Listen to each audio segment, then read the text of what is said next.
This will truly be the golden age of America. That's what we have to have. This week on Worldview, America has voted and chosen Donald Trump once again. What does Trump 2.0 mean for India, South Asia, and the world? Should New Delhi roll out the red carpet for bilateral ties and bonhomie between the two leaders, but brace for Trump's tough talk on trade, tariffs, and other issues?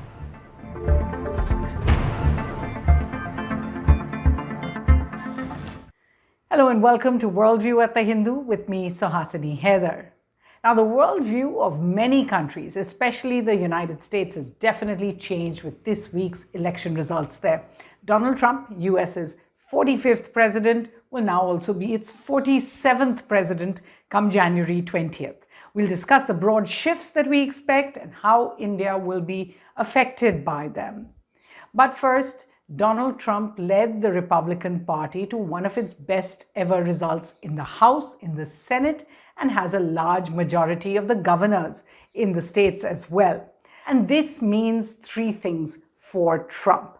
First, the Trump administration will have a much easier time in pushing through laws that it wants. The second, that Trump will have much less trouble passing any budget. The third, Trump will be able to choose more judges in his tenure, likely to be right-wing, which is perhaps the most lasting legacy of his tenure. In terms of US foreign policy, what is he expected to do? Let's just take you through a list. The most immediate impact will be felt by Ukraine, as Trump doesn't intend to increase US defense funding for President Zelensky. And unlike Biden, he will actually engage with Russian President Vladimir Putin. Putin actually hailed Trump as a courageous man for his response to the assassination attack some months ago. He said he's ready for talks. Listen in. You know, I was impressed. He's a courageous person. Then what about the future president? Well, the second place Trump will be watched for is the Israeli war in Gaza and Lebanon. And while he has fully supported Netanyahu, he has said he will seek an end to the war there as well. He will get tougher on Iran, so West Asian tensions are likely to continue. The third, he's likely to turn America inward on manufacturing, more protectionism, jobs for Americans, as well as tougher strictures on immigration, both legal and illegal. So watch for that. The fourth, he's expected to get tough with China, particularly on trade. He's promised 60% tariffs. This could wreck China's growth patterns, but it could also increase inflation across the board. However, he may not put as much US resource into Indo-Pacific strategies like the Quad Plus, AUKUS, etc. Expect partners to pick up some of the slack and demur from military confrontation with China. The fifth, he will probably change US commitments to climate change transitions, pushing for fossil fuels. It's something he calls liquid gold. In fact, at one point he said, "Drill, baby, drill" was his motto. So what does this actually mean for India and also for the neighborhood? Prime Minister Narendra Modi was among the first to call Donald Trump and congratulate him. They together recall their times together during his first tenure, two public rallies in Houston and in Gandhinagar, remember. They promised to work together much more closely. Trump is, of course, expected to return to India in 2025 for the Quad Summit, but the two leaders could meet earlier as well. So let's just list them out. What are the positives for the government and the negatives? Let's begin with the positives. The first is relief on Russia, possibly a larger role for Prime Minister Modi in peacemaking if Trump is able to force Ukraine to the table for a ceasefire. India does want to have some kind of involvement. The second, Trump's interventions in West Asia could help revive the IMEC, the India, Middle East, Europe Economic Corridor. The third, less US pressure on issues like democracy, minority rights, press freedom. Also, more muted comments on the Panun, Niger, Khalistan issue. Given Trump's own tensions with Prime Minister Trudeau of Canada, there's less worry that India-Canada ties and the deterioration in them will affect India-US ties at all. Fifth, more push on trade, technology transfers, access to US military hardware. In fact, here's what former ambassador to the US, Arun Kumar Singh, told me. Listen in. Trump had taken several steps indicating that he saw advantage in the relationship and wanted to consolidate it. One, he had placed India on STA level 1, Strategic Trade Authorization level 1 in 2018, enabling highest level of technology releases. So a lot of expectations, even on things like quantum, on semiconductors and other newer technologies. For South Asia, New Delhi is likely to see a greater alignment with Washington, as Trump is expected to take a tough line on the interim regime in Bangladesh and on particular on Professor Muhammad Yunus. He's seen as very pro-democrat, and not take too much interest in Pakistan post the US pullout from Afghanistan. In fact, here's what former Pakistan ambassador to the United States, Hussein Haqqani, said. There might be even less interest in Pakistan because there is nothing in the region apart from India that interests President Trump. Those full interviews with me are both on the Hindu's website, www.thehindu.com. What then are the negatives that New Delhi should watch out for and plan for? One, Trump's trade policies will clash with the Make in India project. His tough rhetoric on tariffs will be a problem.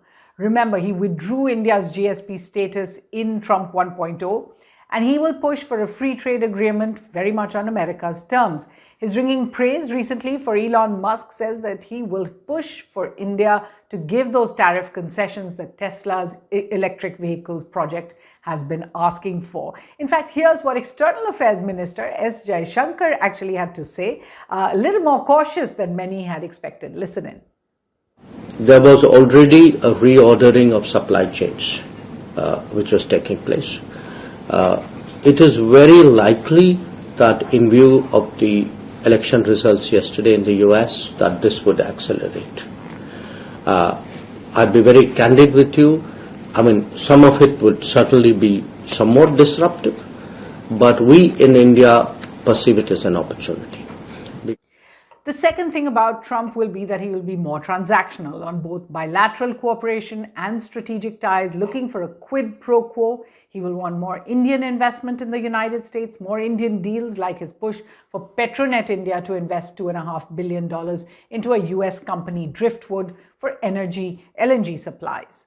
Third, on the Indo-Pacific, Trump 2.0 will be much more exacting of what his expectations from India are, on the counter to the China, expecting India to do more, especially in the Indian Ocean.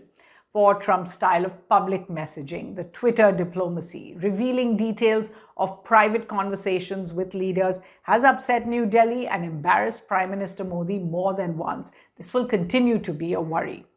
The fifth, Trump's tough talk on immigration will affect thousands of Indians, including those who are already working in the US and looking for visas to stay on.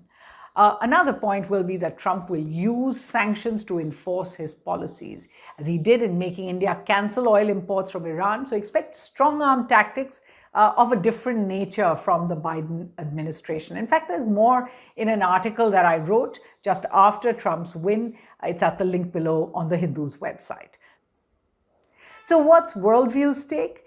India must brace for impact, as in his hard-fought-for second term, Donald Trump will hit the floor running with his top agenda items on trade, on tariffs, and immigration.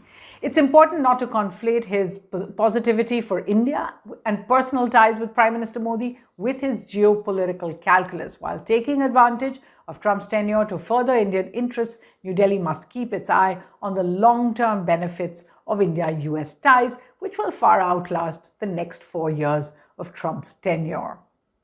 Let's also get you some reading recommendations. I've given you a number last week or in the previous week, so I'll keep this list short. There's also my review at the Hindu's website of books that you can read around the US election. So the first one is War by Bob Woodward. He's, of course, known for all his previous books on various tenures of Biden, Obama, Bush, all of them dealing with the conflicts in their terms. The second, At War with Ourselves, My Tour of Duty in the Trump White House by H.R. McMaster. He was the National Security Advisor to Trump and by far very revealing, a biography, a memoir that is not very positive about Trump in many places. The third, more positive, is called Never Give an Inch, Fighting for the America I Love by Mike Pompeo. He was the Secretary of State to Donald Trump and possibly expects another assignment. And the fourth is called Conflict, The Evolution of War from 1945 to Ukraine. And this is by General David Petraeus, and he writes about all the conflicts that America has dealt with and possibly will continue to do so. So that's all we have time for here on Worldview, but from the team, Thanks for watching.